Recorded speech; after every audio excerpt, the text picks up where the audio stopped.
Hello, hello, hello, and welcome to PitchZone.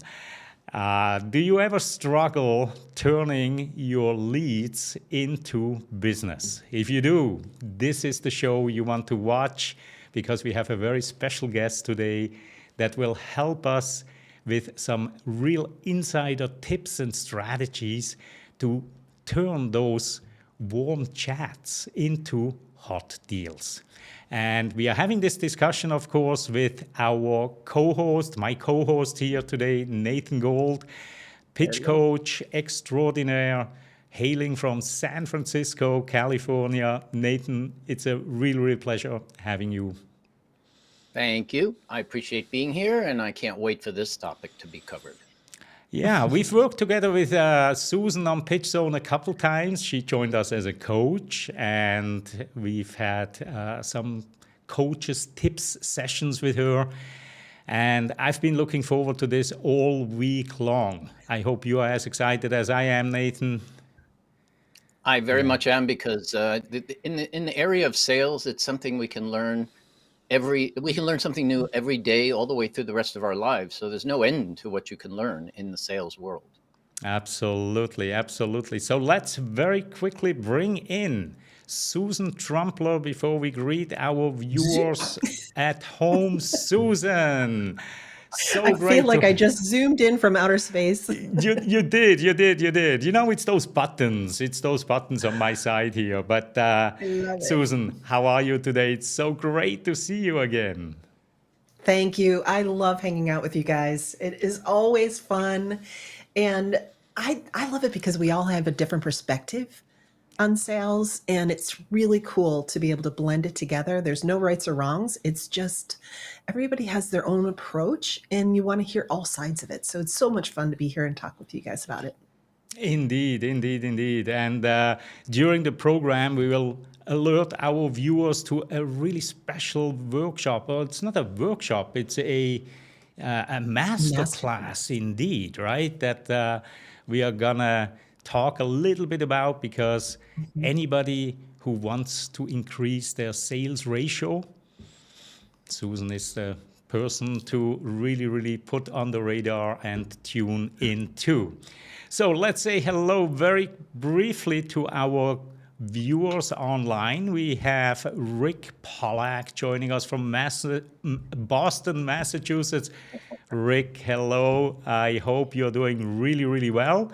And we have Anthony Nassar from San Francisco.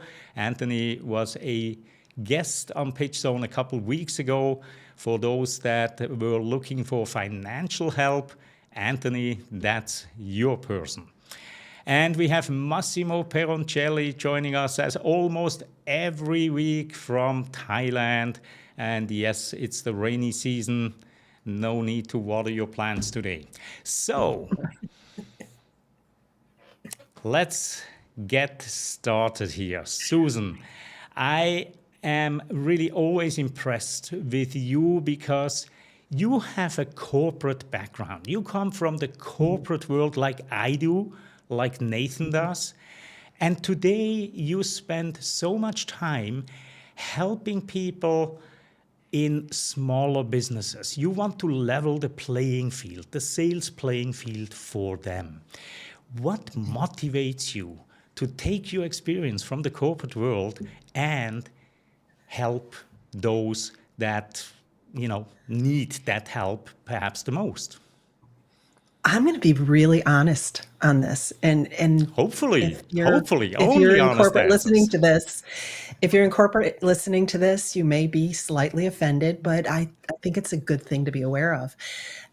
One of the companies that I run is called Beyond ROI, and we do studies, behavioral studies for salespeople in really large corporations, like the big tech firms. They have hundreds and if not thousands of sellers. And they spend millions and millions of dollars in training these sellers on how to be successful.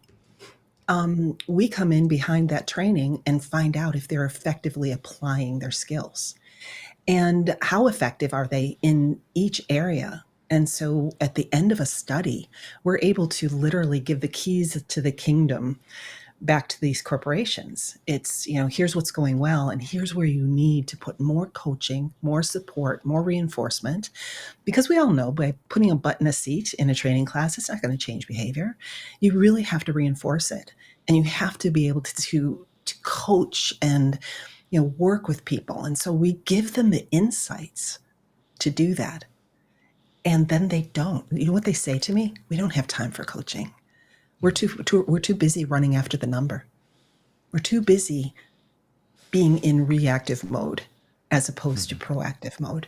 And so it just got really frustrating to have all of this intel around what creates a really great sales person, and have it not really being utilized to its maximum ability. And so I just have always had a passion personally for coaching and have wanted to head into the smaller business area. And so it was like the two worlds collided, my passion for coaching and a need within the small business community to have access to the type of information that usually only really large companies have access to. And so I've built all my programs around what we've uncovered during our studies and how to become really, really good at connecting with your ideal clients and moving that process through the buyer's journey. So, Susan, what do you do with a client that has all this incredible insight and discovery on their table, and then they say, "We don't have time for coaching. We don't have time to do this." What do you do in that selling situation? I'm just curious. Oh, so it's all about influence, right, Nathan? It all comes down to how do you find the leverage point? We have created some amazing meta-analysis studies. It's called a causal chain. So we've created a picture for them that says, if you introduce someone to this and you coach them, they will become X percentage, up to 20% more effective in applying those skills. And if they're 20% more effective, what is the business impact? How much more can their business be impacted? So the only way that we can encourage people, because I can't go into their companies and make them do things they don't want to do, is to show them the causal chain and say, if you share this with your leaders and you show them how much easier it's going to be to make their quota if they spend time over here doing this coaching, I think you'll have the ammunition that you need in order to incentivize them, in essence, to do the coaching that's supposed to be done. Yeah, that makes a lot of sense, and it could drive them emotionally because of the money, right? It reminds me of Yes. recently, I've been seeing companies like, well, it doesn't matter, publishing meeting costs. So when you put 40 people together in a meeting, the cost of that meeting for an hour is beginning to get people to rethink and, adjust their expectations and what they do and how often they get to meetings. But on this same line of thinking, I'm curious if you could point to, for our guests online, what are the top, if you could summarize, what are the top three most common discoveries or insights that you tend to see in general when you do these deep dives? Definitely. That is an easy one. The first one, the first one is having the wrong conversation with the wrong person, right? So a lot of times when you're in sales, you get very comfortable with your patter, right? You've got this talk track, in essence, and you're contacting people over and over again to try to get access and to try to get, the door open. And quite often, the conversation that you're having is not with the person who has the buying authority, so the wrong person, or it is the person with the buying authority, but you're not speaking to their specific needs. You're speaking to, an operational need when you should be speaking to something more of a financial or, a higher level need, a corporate need, right? So having the wrong conversation with the wrong person is deathly, and it can happen for small business owners as well. So that's one of the problems. The second problem that happens and is lethal is to talk too much about yourself. This is part of what, Claudio, you talked about getting TS faster. Huge part of that masterclass is how do you have conversations at a level above your own products and solutions and benefits and features and all the, the stuff that lives what I call in the basement. We're so good at what we do. We're so good at what we know and what we've developed, that's our comfort zone. And we'll go out and have a conversation, start a conversation, hear a problem, and boom, we're off to the races. I can fix that problem. Let me tell you how. And so we are not spending the time that we need to sometimes in discovery mode so that you truly uncover and really understand the problem from their perspective and then speak to that problem at a higher level rather than I can just fix this. So that's the second problem. And then the third problem that happens quite often, and I think anyone listening to this will resonate, is being able to differentiate yourself from the competition. So speaking in a way that makes you sound just like everyone else. And when they can't find the unique reason why they should buy from you, they won't buy. They'll be confused. They're like, you sound like that person and that person sounds like you, and I have no idea which one I should pick. So I'm just not going to do anything. It's funny to find, and through the studies that we've done, the biggest competition anyone has is status quo, doing nothing. Right. The biggest competition. You're not my competition. You're not my competition. It's status quo. So that happens because people are confused. They cannot determine which choice is the best choice, so they do nothing. So those are the three that come to my mind. Thank you for that. Now, one of them you mentioned about having the wrong conversation with the wrong person. That is near and dear to my heart. I can remember almost the day in the very beginning of my career where a salesperson sat me down and he told me, listen, I only sell at the highest levels of a corporation. I never go below. If they don't let me go below, I move on. And when he described and talked about why, it points exactly to what you're saying.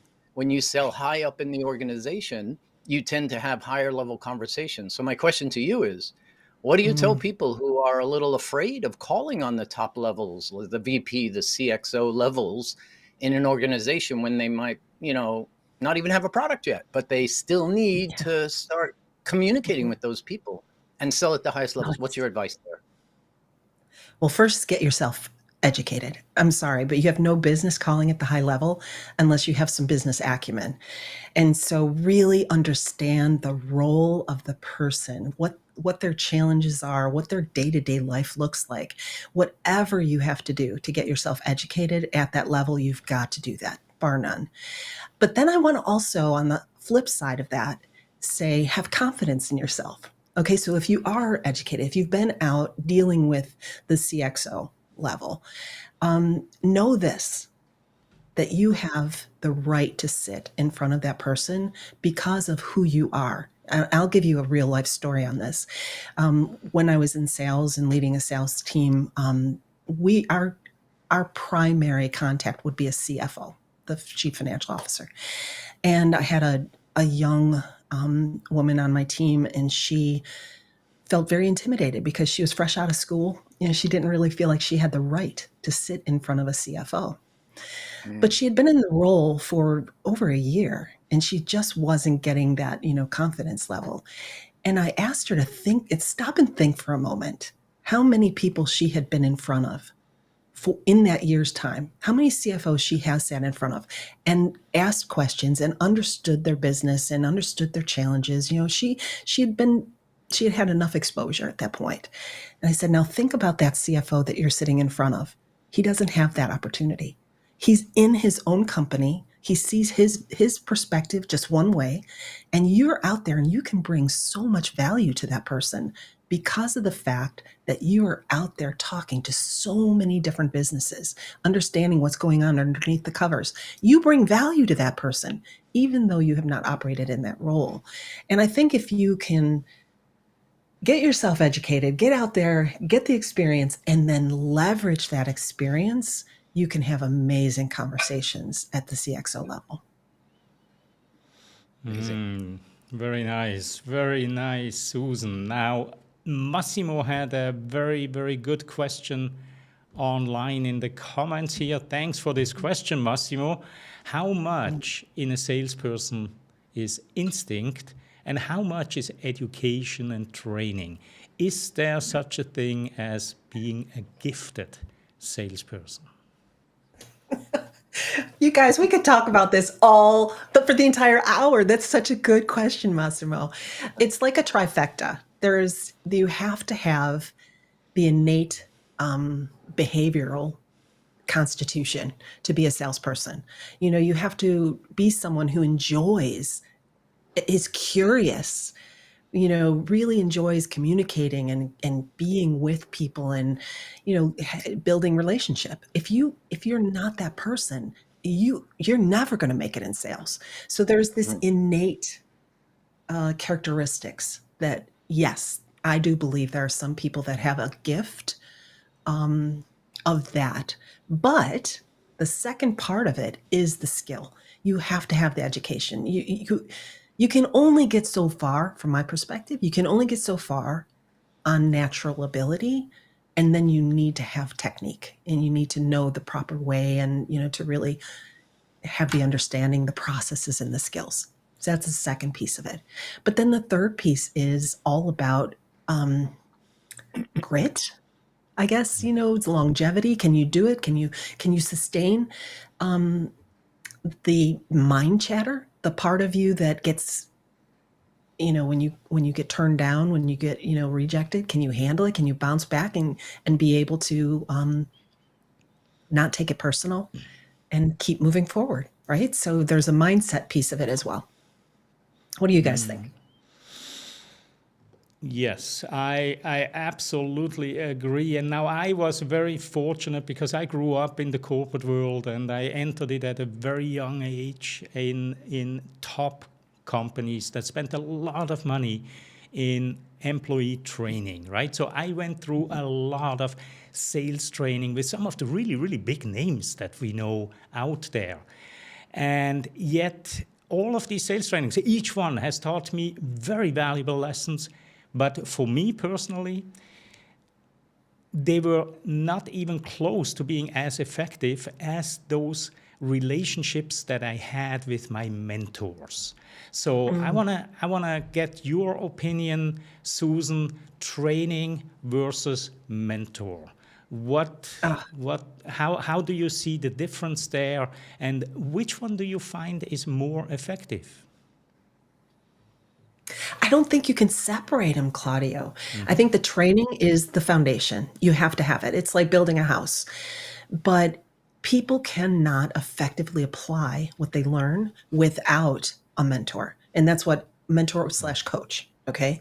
So I think that especially there's some things that I worked for a sales training company that I still have such high regards for, but they train they use NLP as their foundation, and they really push people to the limits of their comfort zone, right?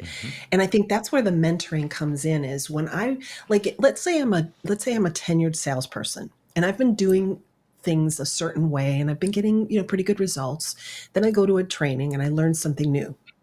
And I come back into the field and I'm like, okay, I can keep doing what I used to do because I was doing pretty good at it and it's comfortable and I know I can be successful.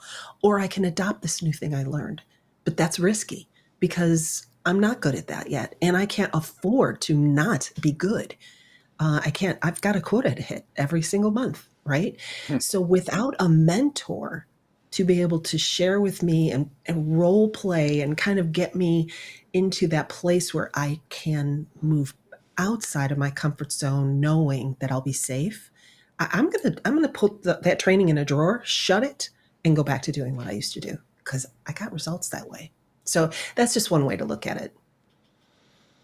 And Susan, in the times that I've been in those situations where I've watched salespeople doing their thing, and a mentor and all of that involved, one of the best things that a mentor can do for people in sales or coaching like we are is to help with role playing in the objection handling. So could you talk a little bit about Yeah, because the sale, the pitch is like, yeah, a big deal. I can practice that all day long, but you never really know Right. what people are going to ask you. So, could you just talk a little bit about objection handling? Because Mhm. I, we all run into these cats every single day that take no or maybe for more so maybe for an answer. And Right. if all they did sometimes was say, come back when you have more customers. And if all they did was say, well, okay, happy to do that. How many more customers do you need? They don't even ask that level of Yeah. question to understand what the objection even means. Over to you. That's so good. So I think the thing about objections is goes back to what I was saying before regarding rejection and feeling personally rejected, taking it, like, oh, I'm a failure, or freeze. And like people will freeze, fight or flight, right? You get rejected and you're like, oh, now what? So the first thing that you need to understand when you're overcoming objection is that it's not personal. And the second thing you got to know is that if you did a really great job understanding the problem that they have and painting the picture of a safe move from where they are to where they want to go, that you would avoid most of your objections. Um, what that says to me is there's some confusion that either you didn't do a good job, they don't understand um, the value that you've been able to put it forward to them. So it's a logical problem. All right. So Mhm. first figure out, is it logic?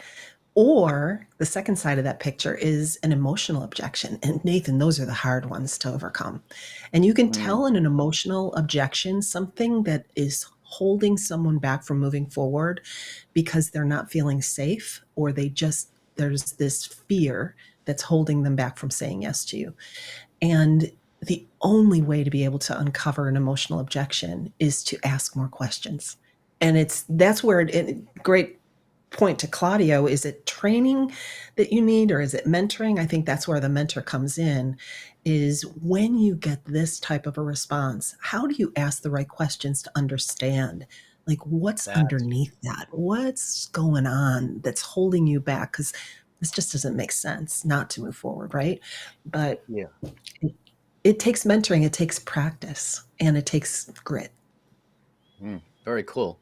Well, you just said something that's really important, and I want to make sure that all of our people watching now and in the future understand that people buy value. They don't buy features and functions. So how do Mhm. you coach your clients to stop selling feature, feature, feature, feature and get to the value so that the people understand why they're buying this product and not buying it to press a button? Oh, I have a very specific way of doing that, and it is in the Getting TS Faster Masterclass. But I want you to think about it. I'll just draw this picture in your mind really quick. Think of a pyramid, okay? So you've got this triangle pyramid, and there's 3 levels to it. And the bottom level is all about your features, functionality, the benefits of the features, right? It's down there, and that's why I call it the basement. It's at the bottom of the value pyramid. The middle is what people want, what they want to achieve that they don't have today. And then the Mm, top of that, the top of the pyramid is why do they want it? Almost like mm, Maslow's hierarchy of need.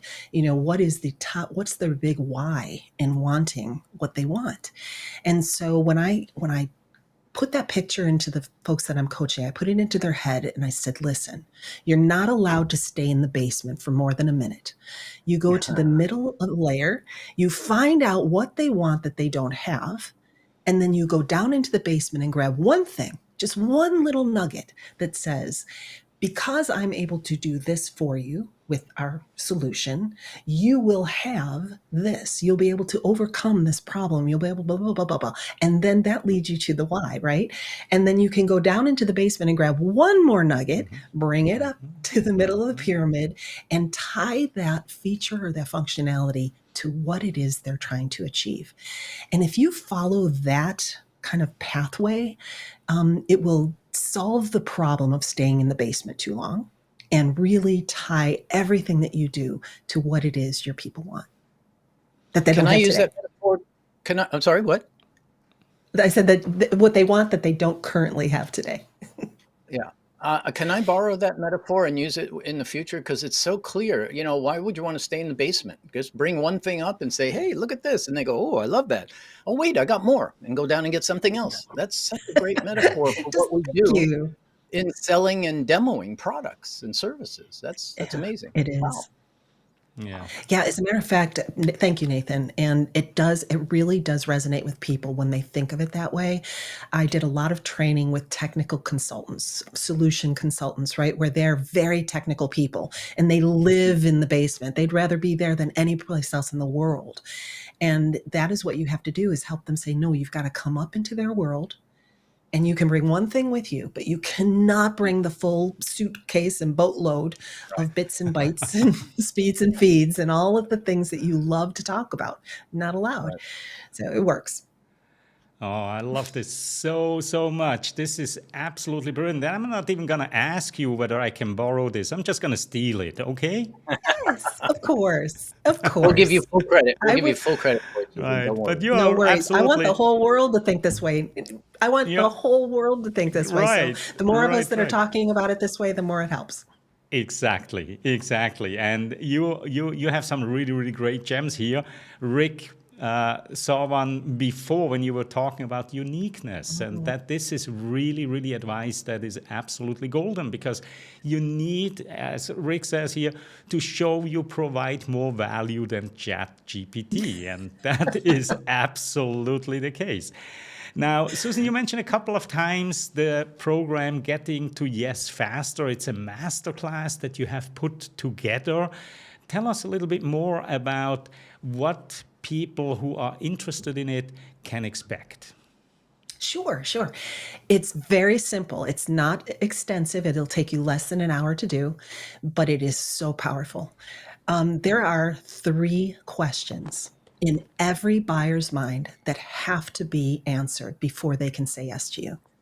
Sometimes we stumble upon the answers and we're lucky, but if you do the Getting to Yes Faster, it will guarantee that you will be able to cover all 3 of those questions whenever you're having any type of a conversation or writing content where it's meant to be able to move people into action. So the first question that they have to be able to answer is, why do I even need what you're selling? And we make a huge mistake here because we're so passionate about what we do that we think that people understand that they have a problem that's deep enough in order to warrant them to buy. And that's not always the case. And so the very first question goes deeply into that value pyramid and really understanding what is the problem they have and why is it a big enough problem that they should even entertaining buying from someone. Okay, so why is the first question. The second question is, why you?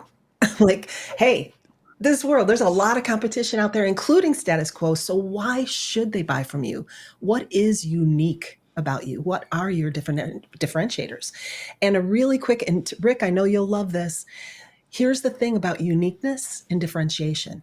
It never happens at the bottom of the pyramid, never in the features and functionality. Because as soon as you develop a process, somebody else is going to one up you.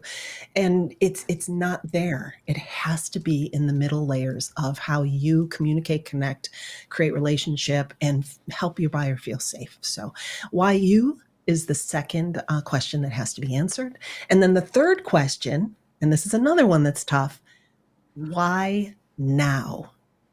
Why now? What's the urgency? Okay, I like what you do. Claudio, I think you're wonderful, but do I need you now? Maybe I need you next quarter, next year. Well, nobody's ever going to hit their revenue goals if they cannot get people to move into action now. So why now is all about establishing urgency in a way that isn't sleazy or riddled with sales tactics. It is a way to help people understand that this staying where they are is not an option any longer. I also have some bonus modules in there around objection handling. So there's definitely some really good, juicy stuff regarding figuring out whether or not someone has an emotional objection or if it's a logical objection, and how to move through that minefield to get them to yes faster. Susan, one of the things that you said a moment ago that I really resonated with was the middle of your pyramid, because Mhm. if as you said that, I'm thinking, wait a minute, she's talking about Simon Sinek's Start With Why. At Mhm. least that's how I saw it. So if you can figure out what the why is of your customer or potential customer, and you solve that or get them to see their why clearly, and then your value of your product or service satisfies that why, you're doing exactly what he says. And it also Mhm. reminds me of, I forget the name of the movie, was it Wolf on Wall Street, where sell me this pen, and somebody Mhm. would start saying feature, feature, feature, feature, sell me this pen, feature, feature, feature. And then he eventually got to somebody, sell me this pen. He says, well, why do you need the pen? Right. Yep, So it goes right that's to what it. you're saying, selling the right product or service to the right people. And it's just beautiful. It's Love your beautiful. It triangle pyramid. is. Yeah, that's great. Thank you. Listen, there's never a truer statement than this one. People buy on emotion and they Mhm. justify with logic. And logic is Mhm. all about features and functionality and answering the question of, will it work? The Right. emotion comes from, I have a problem today. It's not something that needs to be itched. It's a big gaping wound that needs to be healed. Right. And Right. the benefit of healing that wound will be why people buy. Excellent. Wow. This is so good, so good. Now, I want to very quickly bring up Susan's website here. Um, well, before we had more. Okay, now I'm totally There out of we sync here. Yeah, we cannot keep them on the same screen both together. So this is Susan's website, unstoppablewomeninbusiness.com. And since that is the world's longest URL, oops, now I'm really messing it up here. So Yeah. since that is the longest URL in history, here is a QR code. Just point your smartphone to the screen and you will get over to that in case you are interested in signing up for this. Now, how can I make this disappear without the other one appearing? There we go. It's gone. It's gone. All right. So, Susan, before you said something and you had this little facial expression, and I think I know you have somewhat of a disgust with sales tactics, and with that I mean, yeah, okay, you know what I mean. So tell me a little bit, how this did this aversion to the old sleazy. I call them the sleazy sales The tactics. sleaze. How did that come about, and what are your top tips to not come across as that sleazy salesperson that just we've all seen that movie, with the ABC always be closing. Tell us a little bit about that. Thank you. This is such a good question. Um, I understand. Believe me, I live it. I run two companies, so I am in sales, and I have responsibilities to my companies to bring in revenue. So there are times when I go into a sales call and I'm thinking, I need to do a good job in this because I really need the revenue, right? But I will tell you that is what drives sleazy sales tactics: Mm. desperation and need, and worrying and thinking or having present in your mind what you need more than what the person in front of you needs. And so when you find yourself using tactics in a way that is not beneficial to the client, you've entered the sleaze zone. And that's not a place anybody wants to live, right? So it is hard because I'm not opposed to incentives, right? I do believe there is buyer psychology, and there's certain things you can do, like scarcity and urgency around, you only have so much time to take advantage of this offer. Like, I believe in those, but I believe that it has to be done when the situation is right, not just because you've got a warm body sitting in front of you. So the answer to the question is, when you have the best interest of your buyer in mind, you are not using sales tactics in a bad way. Anything other than that, and you're in the sleaze zone, and you got to get out of it, because it's not good. It's not a good look. Does that make sense, Uh, Claudio? That absolutely makes sense. Absolutely. Now, we are actually, I was just reminded, we are actually already 10 minutes before our stopping time here. So I want to quickly bring up one more comment. Now, actually, two. One from Jess at Greenlist, and that's just a comment that this is really amazing. Thank you, Susan. And of course, Jess, it's a great, great pleasure to have you here with us today. And then Anthony would like to know, and I'm not sure how much you are actually using ChatGPT, Oh, Susan, but is there a place for ChatGPT, to use it effectively in the sales cycle? yes. I am a huge fan of ChatGPT, and I also use Jasper. I find they both have their strengths in different ways. Here's how I would answer that question, and I'm curious how you guys would answer it. I believe that when you're at the top of the journey or the sales funnel or the pipeline, whatever you'd like to call it, that ChatGPT is my best friend. I call him my boyfriend I never knew I needed. I love he's there for me when I need him. He talks to me in the way I like to be talked to, and then he goes away and leaves me alone when it's time for him to be quiet. uh-huh. I believe Uh-huh. the further down you get in the relationship and in the conversation, chat needs to be quiet and you need to create a relationship and respond to that person in a human way, right? So, Wow. top of the pipeline, all about it, gives me great ideas that I can then refine. It's so wonderful never to have to start with a blank piece of paper anymore. That is just the worst when it comes to any kind of sales letter or content or video. It's the worst. But as I create relationship with someone, that's not the time to be using chat. I don't believe.